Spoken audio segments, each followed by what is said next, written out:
Hello friends and welcome to Noble Literature classes. This video is about the entire course of UGC NET English Literature, especially the British literature, and in the previous lecture we did skip some few topics like Sir Thomas Malory and the beginnings of the English drama. So we are going to do that in this video, and we are also going to talk about the Renaissance prose writers which we could not finish in the previous lecture. And after this, we will be moving on to the Restoration Age or the 18th century literature. After Geoffrey Chaucer, we have the prose work of Sir Thomas Malory, which is Morte d'Arthur. Morte d apostrophe Arthur, Arthur. Now, this is a famous work and it also inspired another great work of a Victorian poet, Lord Alfred Tennyson. Lord Alfred Tennyson wrote the famous Idyllis of the King by getting inspired from Sir Thomas Malory's Morte d'Arthur. Idyllis of the King, Idylls of the King. Another thing about Morte d'Arthur is that people believe that Sir Thomas Malory was he used to be this knight who used to live in Warwickshire Place in England, and he was charged with extortion, robbery, rape, etc. And he also spent the last 20 years of his life in prison. Many people believe that, but some historians or some later literary scholars, they believe that there were many Thomas Malorys in those times, and the person who wrote Morte d'Arthur could be different from that Warwickshire knight who had a bad reputation in those times. So let us talk about the sources of this work. Malory, Thomas Malory used all the 13th century French versions of all these Arthur's legends, King Arthur's legends, to form this prose work. And although those legends were written in very, very long conversations, in long dialogues, but Thomas Malory took those legends and converted them into short and firm sentences with a natural rhythm. And that is the reason which gives Thomas Malory's work a sense of originality and a greatest distinction. And now, when we talk about Morte d'Arthur, you must know that it was among the first works to be printed by William Caxton. William Caxton brought the first printing press or introduced the printing to England, and among his most famous publications are the Canterbury Tales and Morte d'Arthur. Both of them were published in 1485. Now, talking about what is written in the Morte d'Arthur, the Malory's famous work.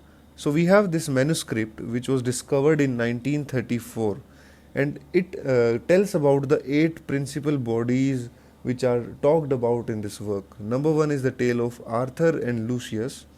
Number 2, the book of King Arthur.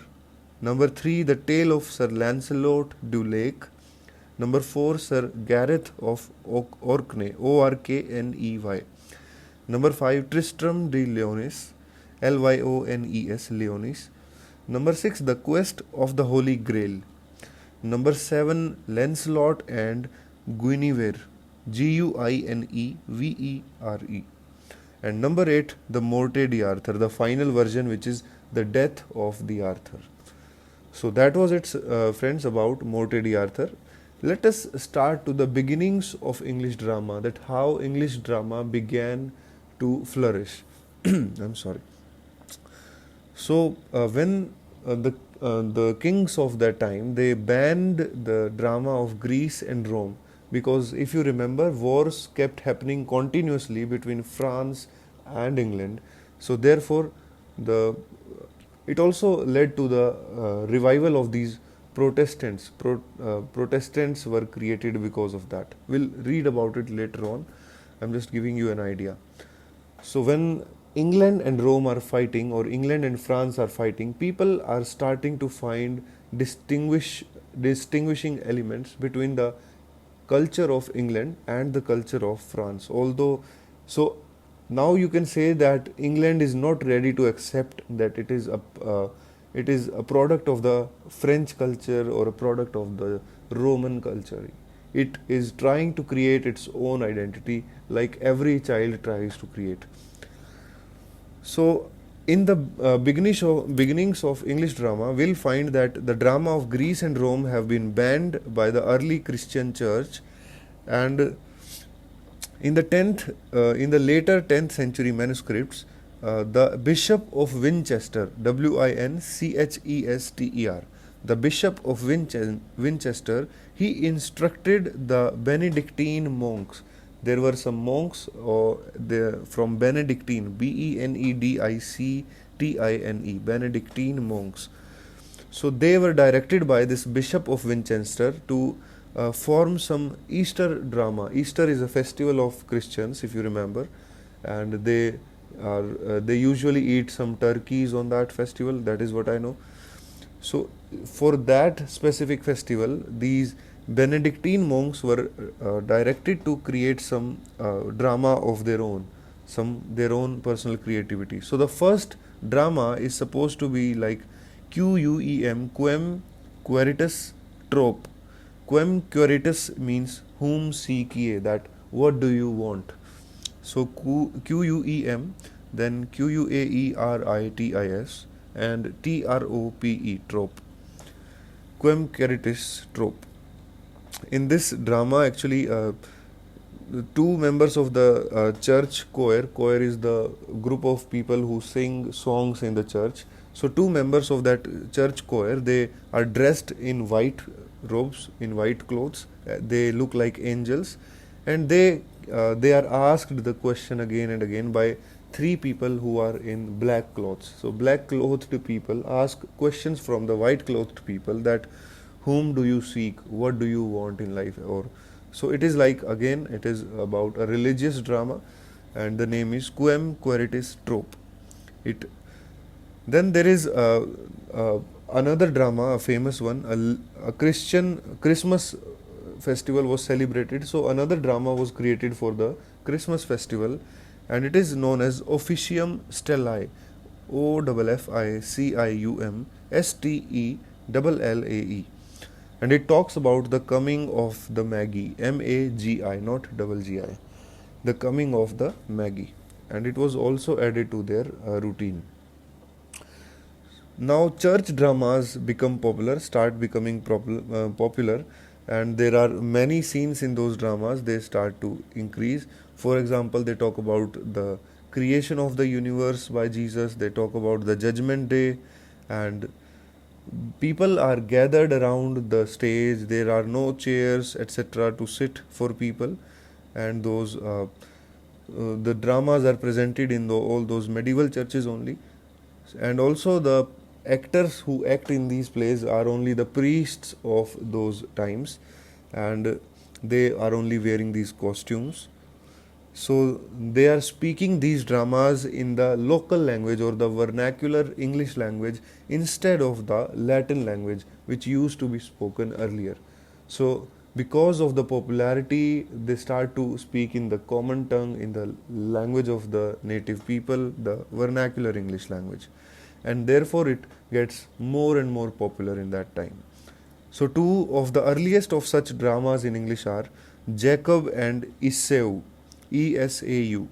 It is also an early 13th century drama, and another mid 13th century drama is The Harrowing of Hell, Harrowing of Hell.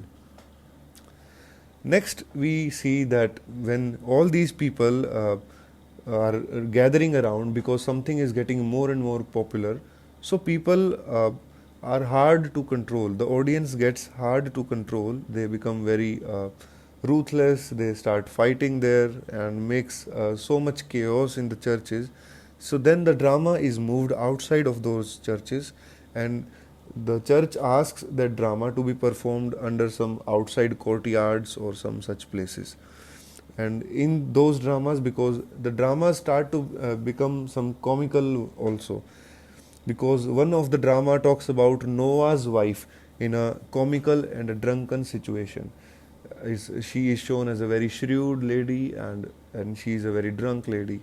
So it is a comical drama about Noah's wife, Noah/S apostrophe S. Noah was actually the person who brought the Israelites from Egypt to Jerusalem when people say that through the Red Sea. When people say that they were stricken by the great plague of Egypt. So by the end of the 13th century, we see that church banishes all kinds of dramas from the church premises or from the holy grounds. In the beginnings of the 14th century, we have these mystery and these miracle plays. So drama was now free of all the church control because they were moved outside church. So anybody could perform those dramas now. And plays were now performed by these specific people, like carpenters were there were like bakers or the brewers who used to make these wine, etc. And there were carpenters, there were goldsmiths, and the groups of these people used to perform all these dramas. Now we have some famous cycles to celebrate the Corpus Christi Day, Corpus Christi, Christi Day. To celebrate this day, the Goldsmith Guild, the Goldsmith Group, it performed the Three Wise Men Bearing Gifts. The name of the drama is The Three Wise Men Bearing Gifts. Next, the Carpenter Group or the Carpenter Guild, it performs the famous drama Noah's Ark, Noah''s Ark, ARK. And then the Bakers Guild, the Bakers and the Brewers Guild, it performs the Last Supper. The Last Supper. The Last Supper is the time when Jesus Christ was killed and he was deceived by his own people and then he died. He was betrayed there. Next, we have some other works. So before we talk about them, let us talk about these various cycles which used to exist. Cycles are the cycles of plays. Now, there were around 125 British communities in those days. There were not like states that we have now in India. There were little communities in those times. So 125 communities were there, but right now we have the manuscripts of only 4 such communities. These 4 communities include the Chester cycle, the York cycle, the Wakefield cycle, and also some unknown or anonymous N town, N for natural. So N town is there. Now in the York cycle we have these 48 plays which talk about the biblical history, and in the Wakefield cycle we have again some anonymous writer who is known as the Wakefield Master, who created these various plays, and one of them, the famous one, is Second Shepherd's Play. It is in the Wakefield cycle. Then we have the Chester cycle, in which we have 24 pageants which are included in these cycles. Pageants are there, 24 pageants, Pageants. And also the Chester cycle plays were actually the most humorous, the most slapstick comedies, and the famous one is Noah's wife's drunkenness, which talks about the drunkenness of Noah's wife.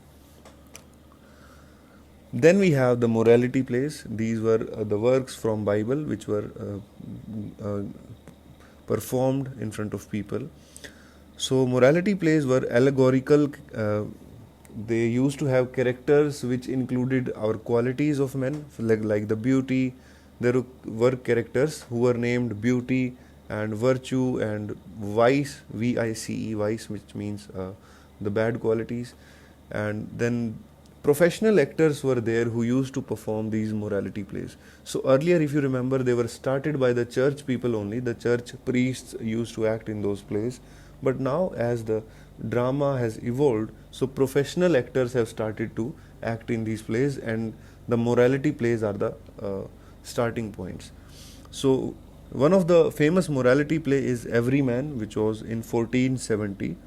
It is the best known of all the morality plays, and there is this character Everyman which represents everybody in the world, or which represents all the humankind.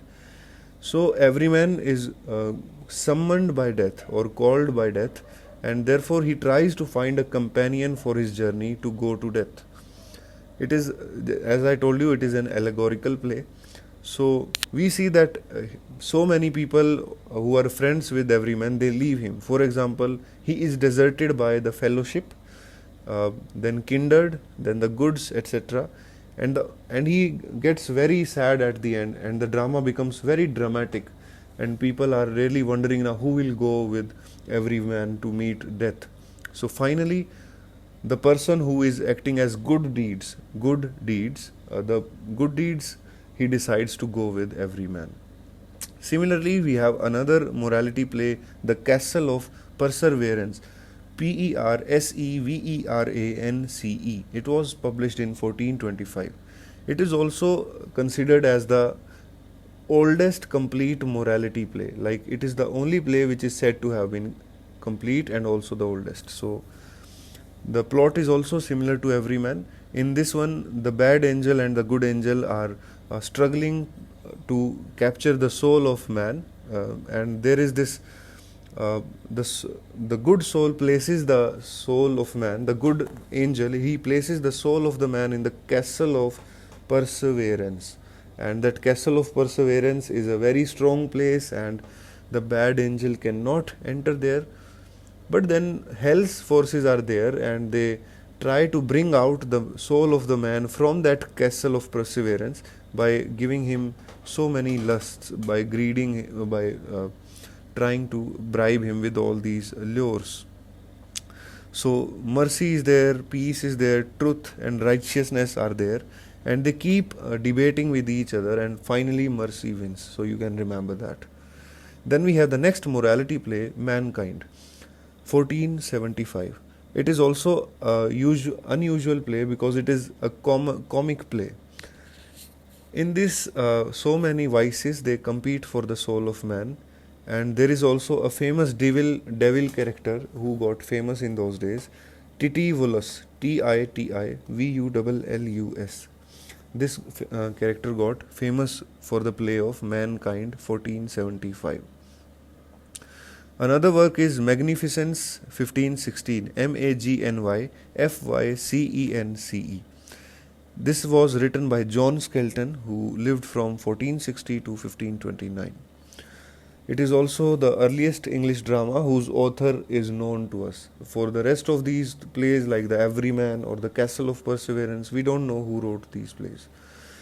The next play we have is An Pleasant Satire of the Three Estates, Anepleasant, Satire Satire, of the Three Estates, Thrieiestais. So that is how the spellings were back then, and you must remember or you must write down these spellings only.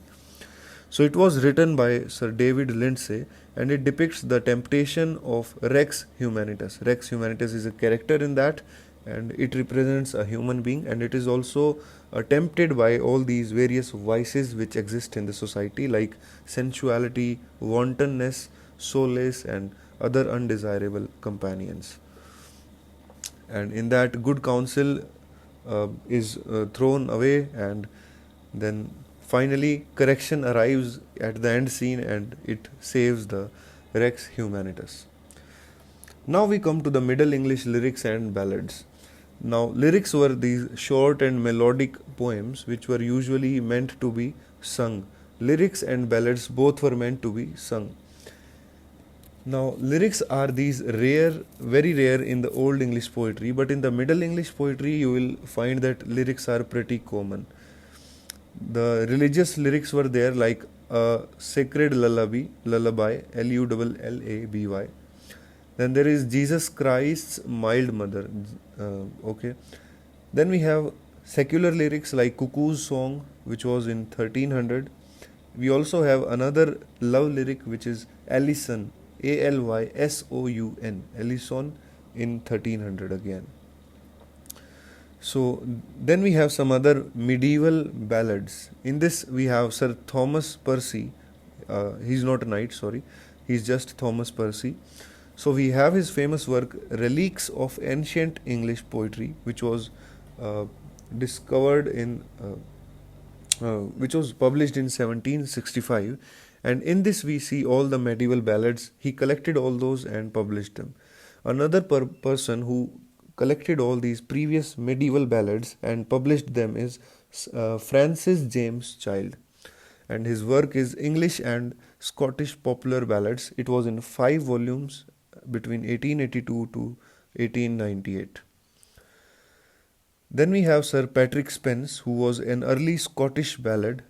He tells of himself in that ballad, where he is ordered by the king to go on a mission during the winters, to go on the sea journey during the winters, and there is a tragic thing happening in that sea. All the crew members drown. So we have some other medieval ballads like Barbara Ellen, which is widely sung in America. It tells of Sir John Graham's dying because he could not find his true love, which was Barbara Ellen. Next we have Tamlin, Tamlin. It tells of Janet who is winning back to mortal life her lover. She brings her lover back to life. From whom? From the queen of the fairies who had captured him. Next we have the famous ballads of the Robin Hood cycle, and in that the best known work is Robin Hood and Guy of Gisborne, Gisborne. In this story, Robin Hood kills Guy of Gisborne, and there is a very deadly fight which is happening, and Robin Hood wins it. He also disguises himself uh, as the cloth in the cloth of that horse hide. Now we move on to the Renaissance. So we talked already about the Renaissance drama and the Renaissance poetry, but now let us begin the Renaissance prose, which I had skipped out in the first lecture. I'm sorry. So when in 1485, when the Henry the Seventh, he was the first Tudor monarch, the first king of the Tudor dynasty. When he was crowned in 1485, then suddenly everything started to change. Then Columbus discovered America, 1492, I think. You can Google it. So Columbus discovered America. India was also discovered, and then English people, they started to colonize all those new worlds which they were discovering. Then William Caxton also had brought back the famous printing press from China, or from the Germany, sorry, from the Germany. And he also published his first book in 1474. Then also various humanists. It was the time of the humanism. Humanism, these people regarded the self or the human as above everything in the nature. Earlier there was this concept of God, that he created this and that, but now they had tried to morph it, tried to mold those concepts, and they had established this fact that human beings are the most superior creations, and they are meant to use all these products of nature to fulfill their desires or to make the society better. So everything in the nature was meant to be used by the humans or to be exploited by the humans. That is the way humanist or humanism can be told about. So there was this rediscovery of classical manuscripts, and that is the reason we call it the Renaissance. Then we have the famous German scholar Martin Luther, who promoted this divide in the Roman Church and the British Church. So this huge divide from the Roman Church led to the creation of these people called as the Protestant Reformist. Protestant Reformation happened because of Martin Luther, and there was this great divide which happened because he challenged that why can't everybody study the Bible, why can't everybody be preached the same thing, why are only the monarchs or the high society people given the access to it. So then these Protestants came forward in order to clear away all the corruption in the society or corruption in the clergy class, the church class. But they failed, obviously, and this divide, great divide, it took place in 1517.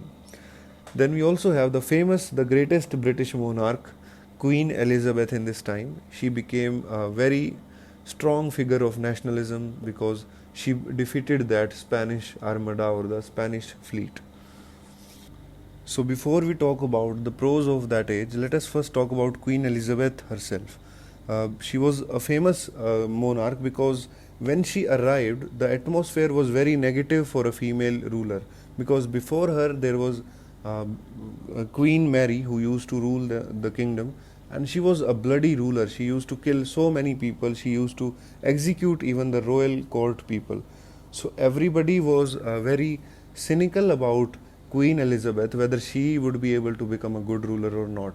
So in order to disapprove all that court, what Elizabeth did was very fantabulous thing, very fantastic thing.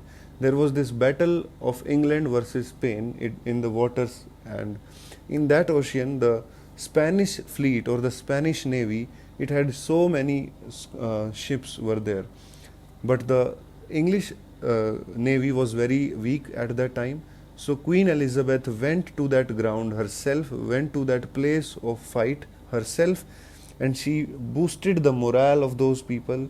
And it is believed that because of her boosting of that morale of those English navy, England won that war, and they were able to defeat that huge fleet or that huge Spanish armada.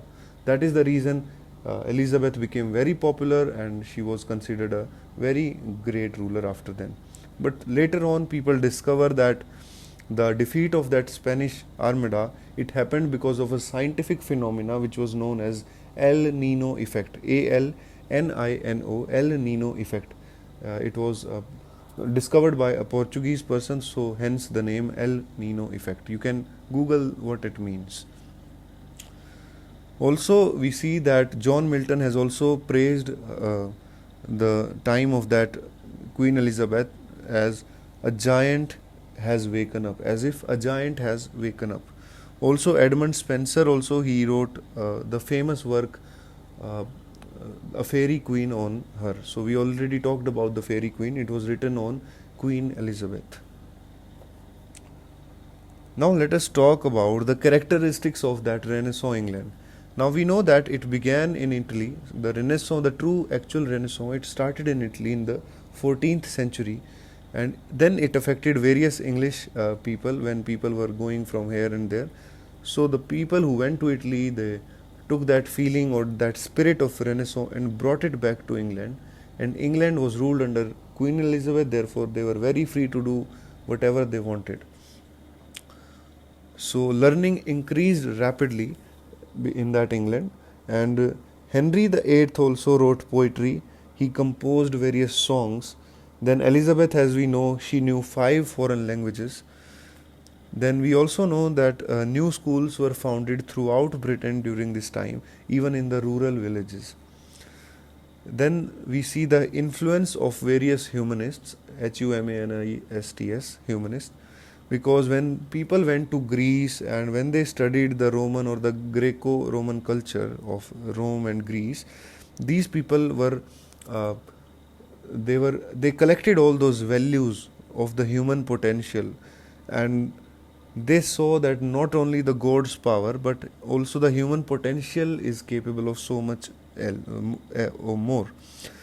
Therefore, after the publication of the Wycliffe Bible, humanism influenced a critical and a scholarly study of all these Bible scriptures, then which led to also a challenge to the Roman Catholicism and also the emergence of the English Protestants, or English Protestantism. Next we have is a strong English nationalism, because we know that when all these things were happening, they knew who was to be praised. It was the nation, the altogether the feeling of England itself. So a strong nationalistic feeling was developing. I already told you the defeat of the Spanish fleet in 1588 gave a huge boost to them. So we can say that classical studies were emphasized in the Renaissance England, and literacy was increasing among the rural folk. Then this scholarship was becoming more and more skeptical about religion, and people were getting more and more wealthy in those times. Thus, everybody had enough resources to buy enough things for themselves to stay happy and comfortable. Next, we see some changes to the English, the modern English, which evolved during the Renaissance period.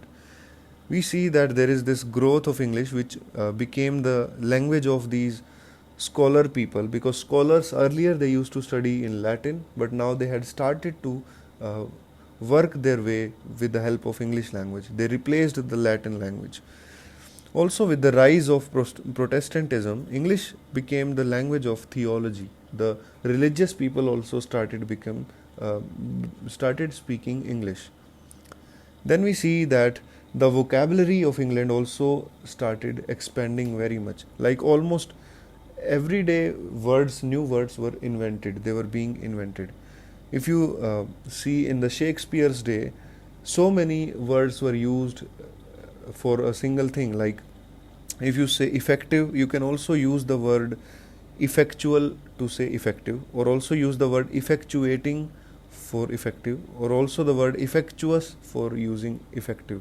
So that is how so many people were willing to change the language, and the language was susceptible to so much change. Then we see that the spellings in the modern English in the Renaissance period, they were very irregular and unstable, because the same word could have so many different spellings. If you see the works of those times, somewhere you see fellow, Fellow, somewhere you see fellow, Felaw, then another is Felowe.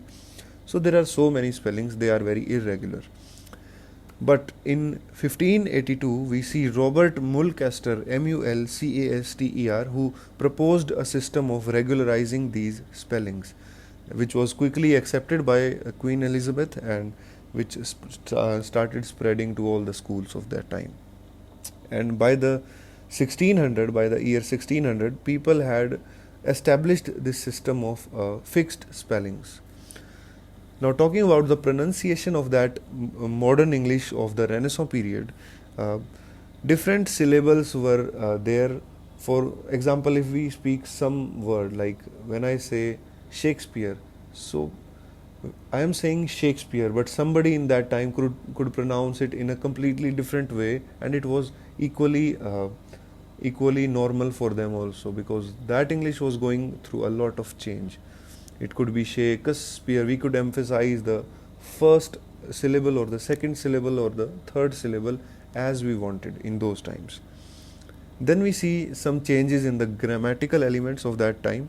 We see that nouns have changed, because when we say eyes, earlier they used to say IN, EYEN, but in the Renaissance they started to say it eyes, EYES. IN was like they replaced these things according to their easiness. So kine became kins, cows. Okay. Then nouns were changed. Similarly, pronouns were also changed. For example, ye, it became you. Then thou, thee, thy, they started disappearing. You only started to come out. And also the word its, it was first used in the King James Bible in 1598. There is the first recorded use of the word its. Then we see various verbs out there. Verbs also got changed, because earlier they used to say that he giveth me, he gives me. So now we say gives, but earlier there were giveth. So giveth became gives, and taketh became takes during the time of the Renaissance period. Then we see the prose writers of these Renaissance. The first people we have the Dutch humanist Desiderius Erasmus. Desiderius Erasmus was from Netherlands or Holland, or you can say the Dutch, and he lived from 1466 to 1536. He came to England during the reign of the Tudor dynasty, and then he increased the interest of these people in the classical writings and also in the exploratory thinking. So, if somebody asks what is a great factor in the increase of classical writing or classical learning, it was Desiderius Erasmus. So, he stimulated the interest of various people like Sir Thomas More, then Sir Thomas Eliot, and Roger Ascham. First one we have is Sir Thomas More, 1478 to 1535. He was a very close friend of Desiderius Erasmus, and he is best known for his work Utopia, Utopia. So many great works have been made up in order to copy it or in order to argue over it. So, Utopia is a work which was written in Latin, first of all, in 1516. And in the second book of Utopia, we see that there is this ideal state is talked about. The place Utopia is talked about in the book 2. And the various features of Utopia are there. For example, people, whether men or women, they are having equal rights, and only 6 hours of work are allowed to do for everybody, and nobody is allowed to keep money with them. It is spread evenly among all the people, like everybody is cultivating and everybody is eating from that collective harvest. So things are going like that, and war is very hated concept. Nobody wants war in that Utopia, and all religions have equal tolerance, like every religion is given importance. And also the main thing is not the welfare of the king or the importance of the king, but the importance of every single individual is given equal priority in Utopia. So it is just a concept. So Sir Thomas Eliot was their next prose writer of Renaissance, and 1490 to 1546. We see his famous work, the book named The Governor. The book Booknamed named The Governor, Governour. You see the different spellings in those works. 1531. It talks about some his own philosophies on education and morals. So he talks about the ideal ruler, how he should be raised and how he should be learned in Greek and Latin. So Thomas Eliot was very different from Sir Thomas More, because Sir Thomas More talked about the collective. He talked about every individual's importance. But Thomas Eliot talked about the importance of the rulers or the ruler class, and he said that education should only be given to the people of these high places and not to the masses. The masses should be restricted to education, otherwise they will create unnecessary chaos or unnecessary revolutions. So Eliot describes this ideal ruler in those times. He should be learned in Greek and Latin, and he should be very healthy, and he should be wrestling. He should do this personal wrestling, fighting, and he should be a great expert in the horseback riding. So these were the qualities. Next writer, the next prose writer of humanist we have is Roger Ascham, 1515 to 1568. He is a Greek scholar who was also the teacher of Queen Elizabeth, and he is also a famous person and the master of all these native English prose style. He wrote so many famous works, and he is a very important person for your exam also. Let us talk about the works of Roger Ascham. Taxophilus, Taxophilus, Taxophilus, 1545. It is also like a dialogue between Philologus and Taxophilus, who is a lover of archery. So Philologus is there who loves knowledge, and Taxophilus is there who loves archery or who loves war. So it is a debate between both of them in order to educate the children. Next work of Roger Ascham, we have the Schoolmaster, Scholemmaster. The spellings are different, 1570. In this treatise on education, Roger Ascham, he advocates the avoidance of any kind of physical punishment to children, and he condemns all these Canterbury Tales and the Morte d'Arthur of Sir Thomas Malory, because he believes that those works are immoral, because he believes that only the classical education should be given to people. So if somebody is actually a very great, if somebody has a very good interest in this, then you should know that Philip Sidney was not the first propounder of classicism, and Roger Ascham could be said as the first propounder, who was the tutor of Elizabeth. Next prose writers we have Sir Philip Sidney and Walter Raleigh. Philip Sidney 1554 to 1586 and Walter Raleigh 1552 to 1618.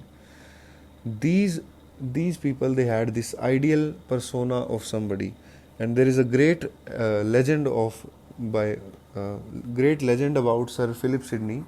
When he was dying in this battle, uh, he offered his own water to the soldiers of the opposite or the enemy forces. He said that thy necessity is yet greater than mine.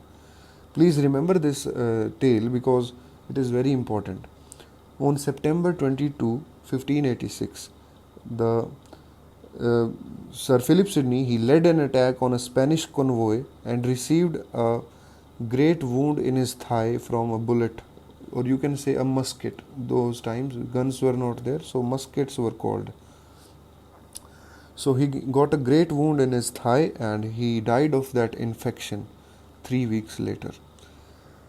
And this legend of Sidney that he told or he gave his water to the enemy soldier, this legend was told by his friend Fulk Greville, Fulke, Fulk Greville, Greville. Then we have Sidney's prose works like The Countess of Pembroke, Arcadia, and also The Defense of Poesy. Now, the Arcadia, as we know, it is a pastoral prose romance. It was most influential prose fiction before we saw the Pilgrim's Progress.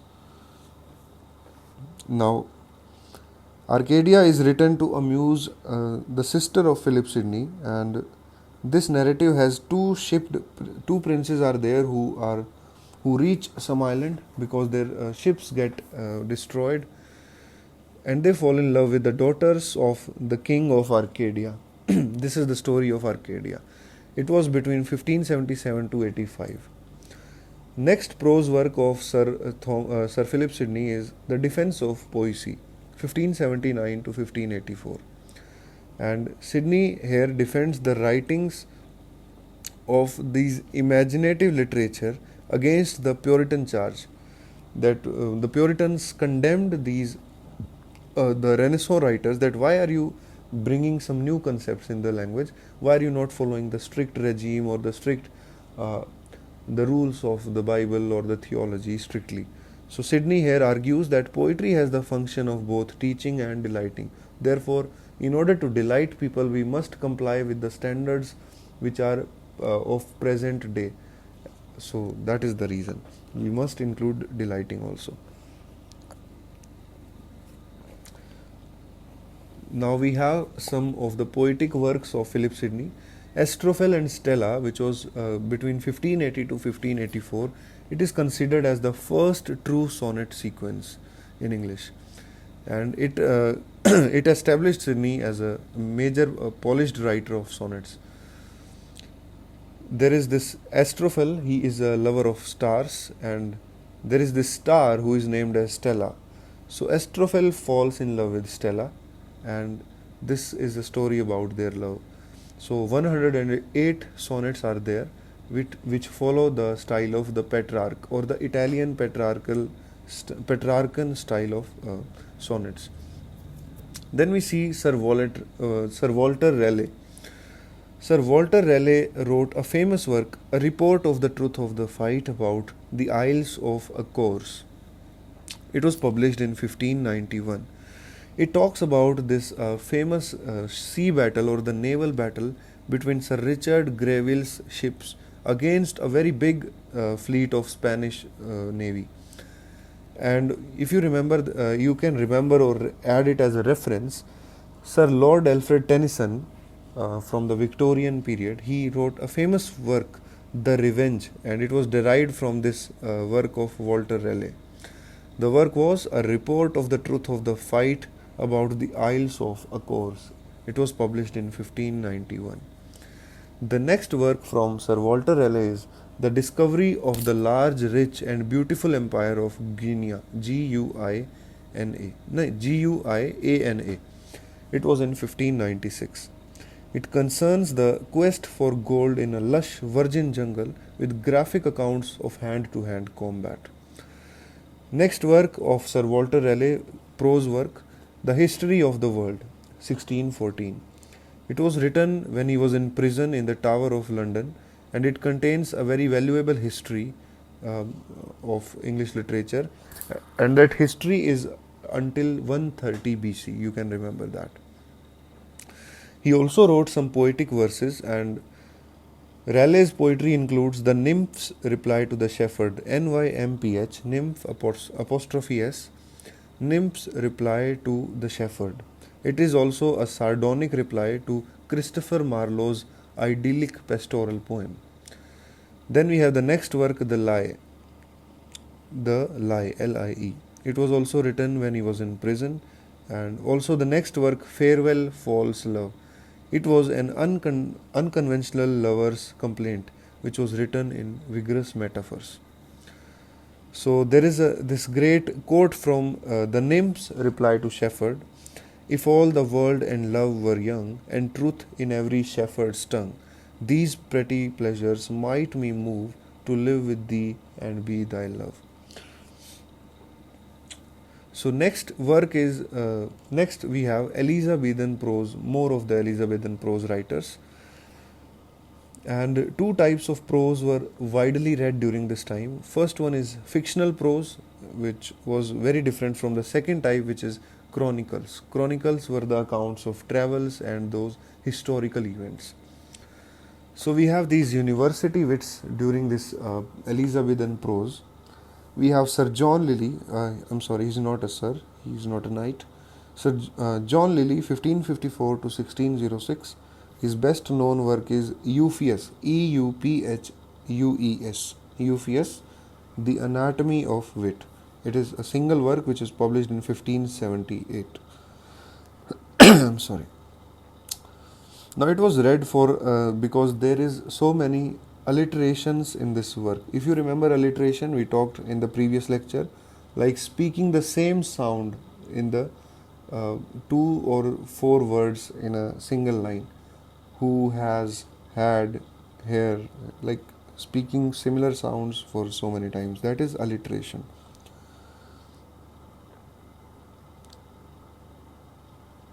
Next we have Robert Greene, 1500 to 1592. He was also a dramatist also, but here we have his prose work, Pendosto, The Triumph of Time, 1588. And it is also a source of Shakespeare's The Winter's Tale. The next work is a notable discovery of Cosenage, Cosenage, 1561.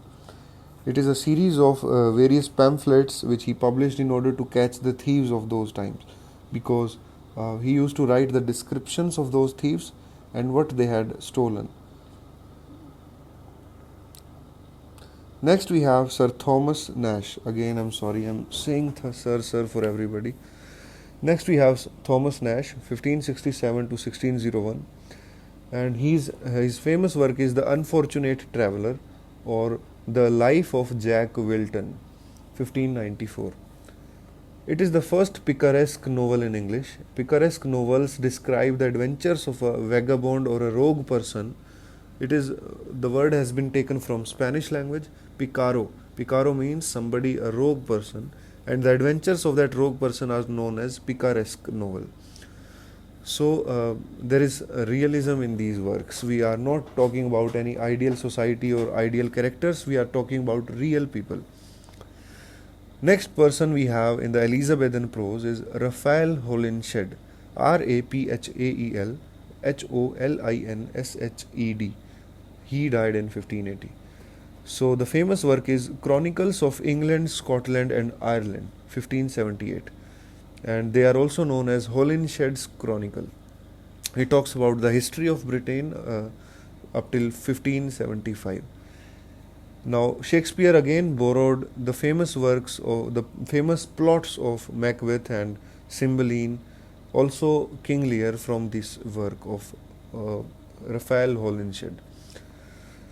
The next writer we have is Richard Hakluyt, Richard Hakluit, 1552 to 1616. And he had very minor collaboration with other people, and the famous work is The Principal Voyages. The Principal Voyages, and then we have Traffics and Discoveries of the English Nations. It's a single work, The Principal Voyages, Traffics and Discoveries of English Nations. It was published in 3 volumes from 1598 to 1600, and it also transmits the wonder and novelty of nature in little known parts of planet Earth. Next writer we have is Samuel Purchas, Purchas, 1575 to 1625. Now, when Richard Hakluyt died, his work was continued by Samuel Purchas, and the completed work was then titled as Hakluyt's Posthumous. Hakluyt's Posthumous, Posthumus, or it was also known as Purchas His Pilgrims, 1625. So remember that they talk about the same work. It also inspired the great poems of Kubla Khan by S.T. Coleridge, not poems, poem. So next we have some philosophers during this Elizabethan times. We have Sir Francis Bacon and Thomas Hobbes. Francis Bacon, 1561 to 1625. He was a busy public servant and chief advisor to King James I. And he wrote these great intellectual essays in the Renaissance spirit, in the nationalistic spirit. He said that I have taken all knowledge to be my province. That my province or my kingdom where I have to be or to exist in my life is the knowledge. So his works are essays. So there are 106 essays written between 1597 to 1625. And these essays are like of riches, of education, of friendship. He talks about the great things about those key, like of friendship or riches, etc. Another great work of Francis Bacon is The Advancement of Learning, 1605. It is a thesis on education which is written in 2 books. The first book praises knowledge and challenges all the prejudices against learning, and the second book is a survey of all the learning around the world and around Europe. Next work of Francis Bacon is Novum Organum, Novum Organum, 1620. And the best statement of Bacon's philosophy are included in these Novum Organum essays. So Novum Organum means new instruments. So some key quotations are there from Sir Francis Bacon. In the Essays of Learning, he says that some books are to be tasted, others to be swallowed, and some or few to be chewed and digested. He also says that reading maketh a full man, conference a ready man, and writing an exact man. Then he also says that money is like muck. Muck is a dirt. So money is like muck, not good except it be spread. The next philosopher, intellectual person we have is Thomas Hobbes, 1588 to 1679. His philosophical works are considered the major English works of the type between Bacon and Locke. Francis Bacon and John Locke. So the famous work of Thomas Hobbes is The Element of Law. The Elements of Law, Natural and Politic, 1640. Next work is Leviathan, 1651. Leviathan argues that monarchs rule not by divine right, but because humans or we people, we give up our natural rights in order to let them rule above us. So this work is a pessimist, and he characterized the life of a strong ruler as a solitary, poor, nasty, brutish and short. Then we have the early 17th century prose writers. Just like Francis Bacon and Thomas Hobbes, we have another prose writers. First one is Robert Burton, 1577 to 1640. The famous work is The Anatomy of Melancholy, Melancholy, Melancholy, The Anatomy of Melancholy, 1621 to 1621 to 1651. It is a book that kept growing with every next edition of it until it reached almost 500,000 words. And Robert Burton attempted to define melancholy or the depression in us, and he talks about our depressive nature and how we can get rid of it. So he talks about various special references to love, the sadness it causes to us, and the depression or the melancholy it causes in us. Also, the same happens because of religion. He also says that love and religion are also the cure for this depression. Next writer we have is Isaac Walton, 1593 to 1683. His best known work is The Complete Angler, or the Contemplative Man's Recreation. This is a classic book about the fish or the fishing people. It talks about the science or that act of fishing. There are these dialogues in this work about the author. The author is Piscator. He is a fisherman, and he talks with his friends. Auceps, Auceps. Auceps is another person who is a fowler. Fowler, Fowler. Fowler used to be these hunters back then, who used to hunt some special birds. Then the next person in this work is Venator, Venator, who is also a hunter who hunts wild animals. So they are debating with each other, and the work is Complete Angler. Next prose writer we have is John Selden, 1584 to 1654. Now it is one of the great critical scholars. John Selden was the greatest scholars among them, and his famous work is Table Talk, Tabletalk, 1689. And it is also known as a book of sayings. John Selden used to talk with people, and his assistant or his secretary, Richard Millward, he used to record his sessions or his conversations with other people. And Richard Millward found that John Selden is very witty person. So in order to collect all those great sayings of his master John Selden, Richard Millward wrote this book, The Table Talk, 1689. And this book shows that Selden is a very witty conversationalist, and he has a mind which is capable of very shrewd analysis of people. Then we have the next prose writer, Sir Thomas Browne, another early 17th century writer from 1606 to 1682. The famous work is Religio Medici.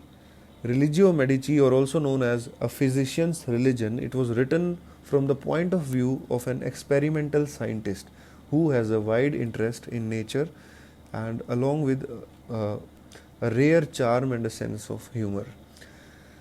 Sir Thomas Browne also wrote Hydriotaphia, or Urn Burial. It is about the discovery of some urns. Urns used to be these beakers which are made up of soil or clay, and they were discovered near Norwich. These Roman urns, they were very important to him, because in this he talks about the investigations of death itself by looking at them. He says that look at these great urns of those great Roman people. What are they now? The life, the existence of man, it is nothing.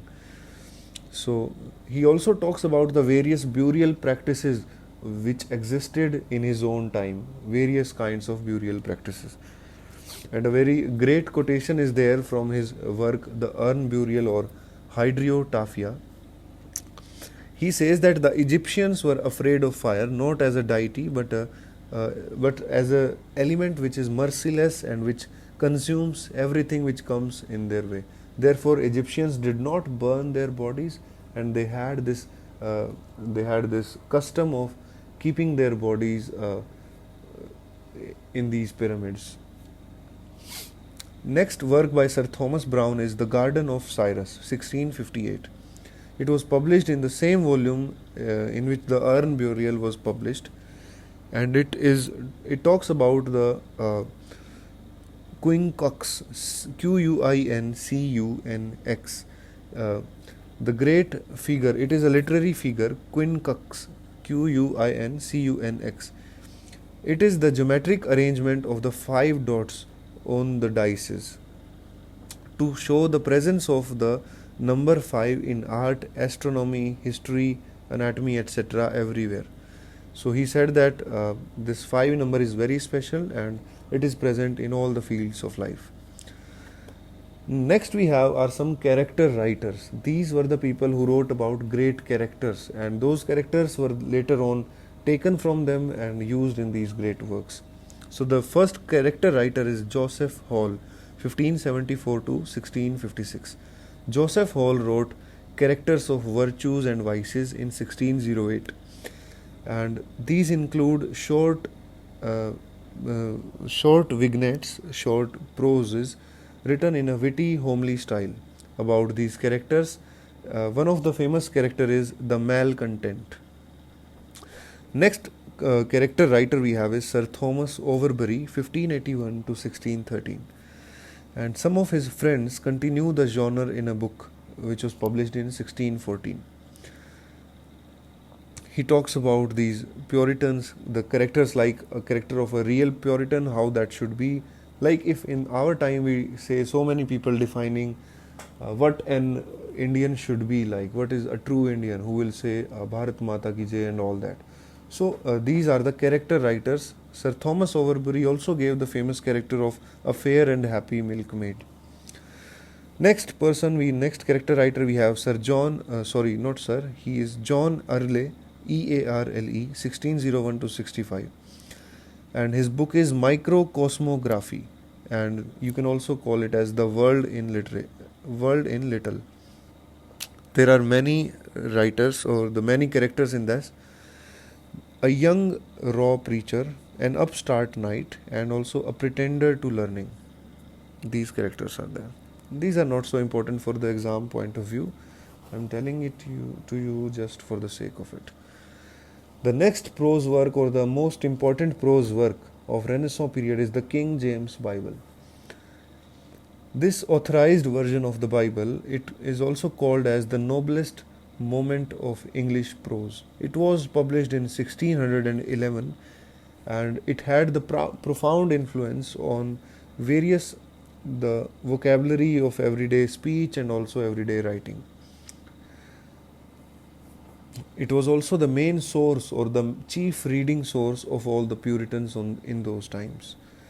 The origin happens in 1604 when King James summons a conference in his court, and he appoints 47 scholars to be divided into 6 groups, and he wants them to write this famous official version of the Bible. So the King James cycle of Bible, much of the grand style of this authorized version comes from the works of 2 translators. First work is the William Tyndale's Bible. William Tyndale lived from 1494 to 1536. He also was killed. He was executed by the times that church for his translation of that New Testament.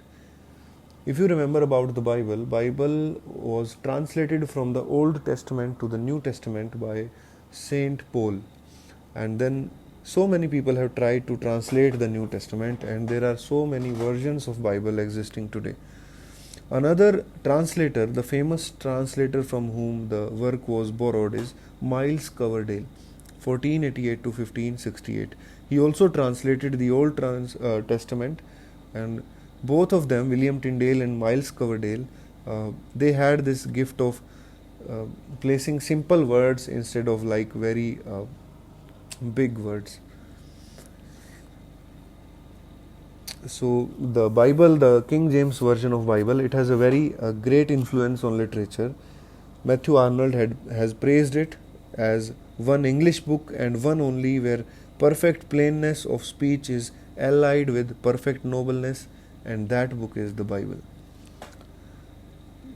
We also know that it was the source of John Milton's Paradise Lost and John Bunyan's Pilgrim's Progress.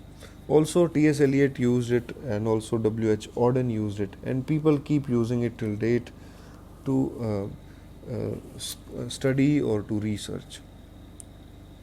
So that was it about Renaissance prose. Now we have completed the Renaissance period, and now we will be moving on to the age of Restoration. If you found this lecture very difficult, or if you found there are many errors in this lecture, or anything else, any kind of doubt or suggestion that you want to send to me, please leave it in the comments down below. If you liked this video, please give a thumbs up and share it with your friends. Thank you and have a nice day.